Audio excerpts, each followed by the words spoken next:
Samantala, mas makapal na hamog kasabay ng pagbaba ng temperatura ang aasahan naman sa lungsod ng Baguio ayon sa Pag-asa. Makibalita tayo kay Jasmine Gabriel Galban. Ramdam ang malamig na klima sa lungsod ng Pino. Halos araw-araw, makapal na hamog ang bumabalot sa ilang bahagi ng syudad, mula umaga hanggang sa hapon. Karaniwan na raw ito sa ganitong mga panahon. Pero ayon sa Pag-asa, asahan ng mas makapal na hamog sa syudad sa mga susunod na araw. Actually, all year round naman yung fog natin dito, ano? Dahil tayo ay nasa high elevation, ano?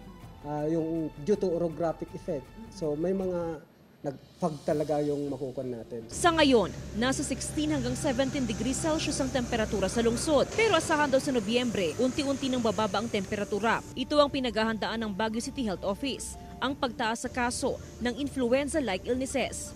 Every bare months, significant yung rise ng influenza-like illnesses natin. Kanya-kanyang pag-iingat ang mga residente para makaiwas sa sakit gaya ng ubo at sipon. Vitamins, magsuot ng mga makakapal na damit. Wearing thick clothes or mga damit na nakaka-protect sa atin from coldness. Simula January 1 hanggang August 31, 2023, umabot na sa 816 ang influenza-like cases ang naitala sa syudad.